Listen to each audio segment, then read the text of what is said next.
Laura Ingraham. Tariffs work, always have, always will. Here it is. Americans will feel this. This is just basic economics. Prices are going to go up if these tariffs stay in place. I just worry about the folks out there who are already suffering under the tariff. While we're sitting here, prices are going up on everything.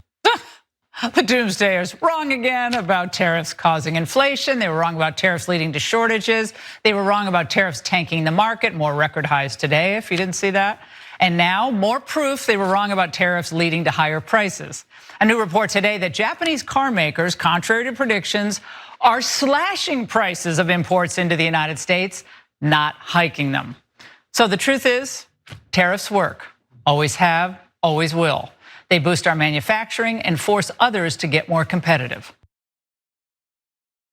Just lies.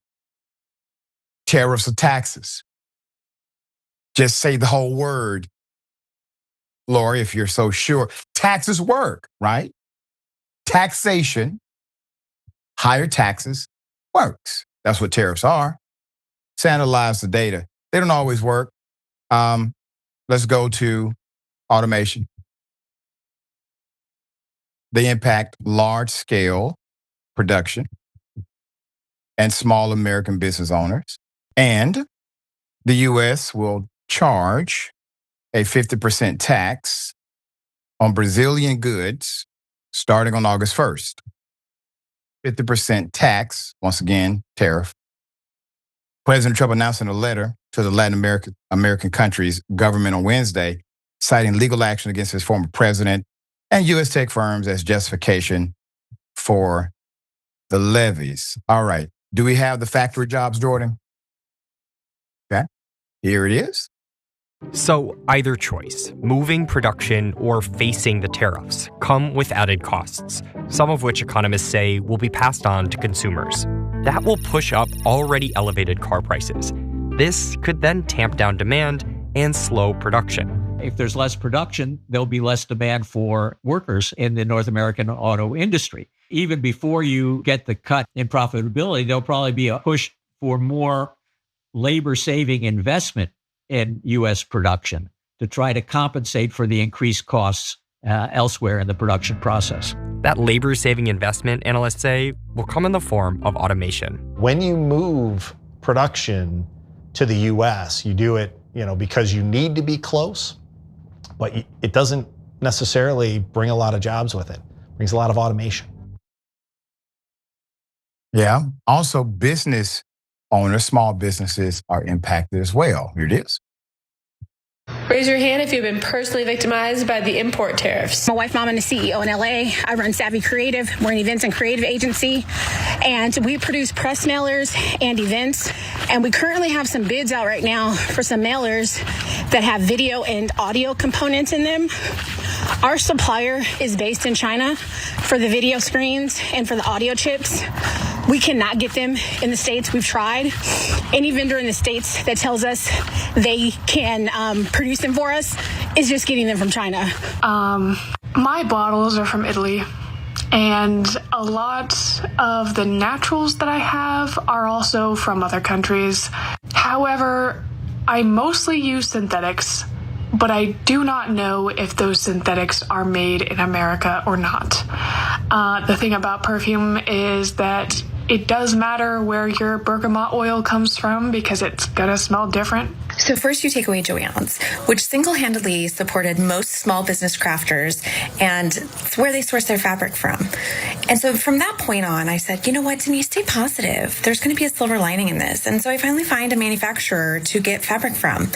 And then I find out there's gonna be a 35% tariff on it. So, the year's looking up. Let's go, guys. I had a order made up for things I needed to reorder. I needed new crystals, new incense, all this stuff. Everything has gone up in price since when I had put it in the cart. I haven't bought it yet.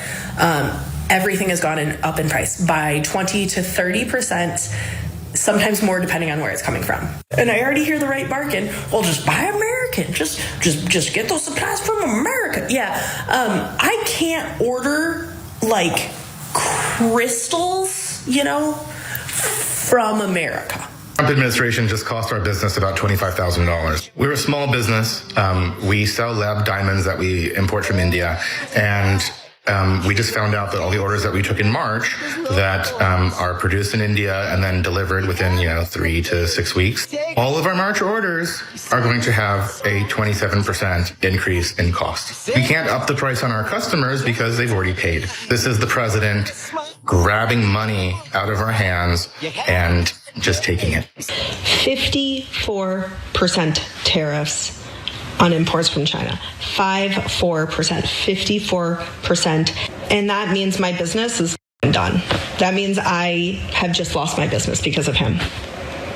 This is a tax on me. So now I suddenly have a 54% tax on my product just to bring it into the United States. A product that I cannot make in the United States. There are no factories to go into. So my borosilicate glass sippy cups to help families avoid plastic?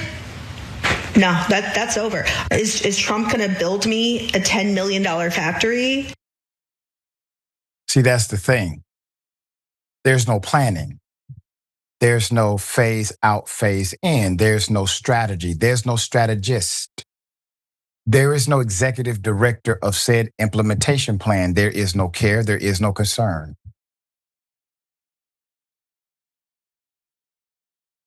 The 50% tariff is the highest level announced so far in Trump's flurry of letters to world leaders this week, which were sent after he pushed back the deadline to impose his so-called reciprocal tariffs on August 1st.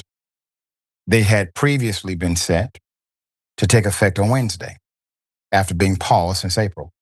Trump also announced on social media Wednesday night that he'll impose a 50% tariff on global imports of copper beginning on August 1st. Trump wrote that he had received a national security report underlining the importance of copper. The Brazilian president has said he is already ready to match any tariffs imposed on Brazil by the United States. This is extreme, right? We're not really in conflict with each other. Go to a local mall or park, college campus, restaurant. People get along just fine. Black, white, brown. Go to another country. We're cool. We say hello. If we like the tie you wear, so where you get your tie from? Small talk. We're fine. It's our leaders that are messed up.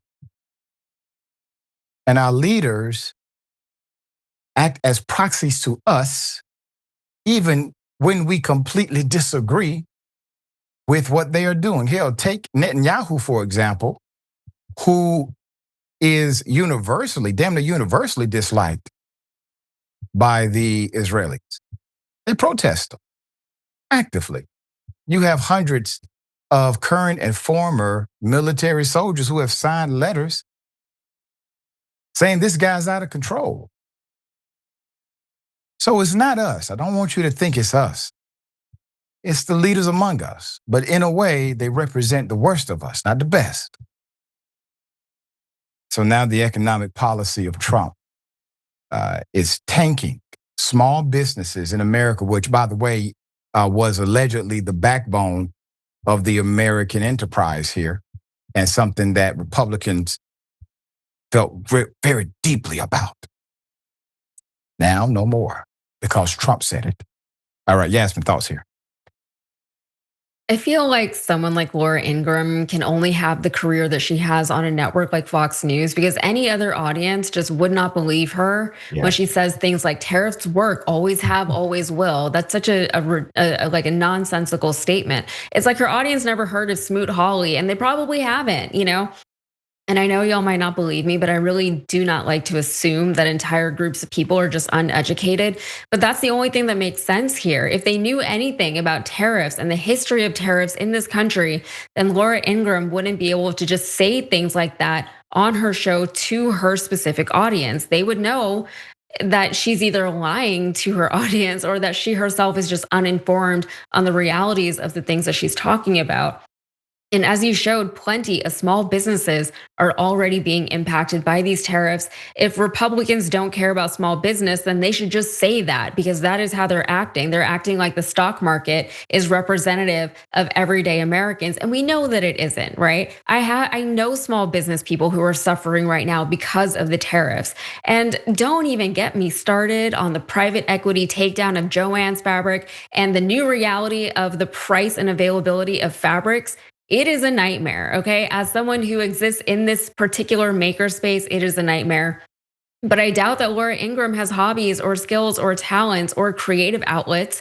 So she wouldn't know anything about these sectors, nor would she care about them. And in that sense, yes, I have been directly impacted by these tariffs.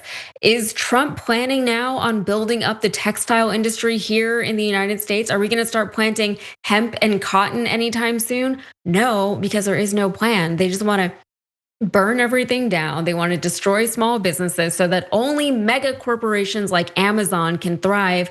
Also, just go ahead and destroy all these other legacy corporations that serve very niche communities by privatizing them and then dismantling them so that very few people can get rich off of them. The silver lining whenever Joann's was closing, and if you don't know, if you're not in this space, it was a whole saga.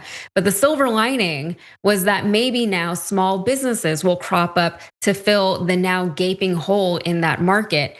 But these tariffs have made it incredibly risky for anyone to even think about filling that gap. And I would know because I even looked into doing it myself.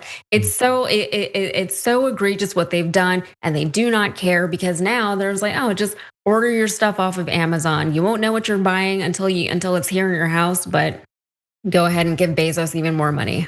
Yeah, and it basically eliminates competition without calling the competition by name.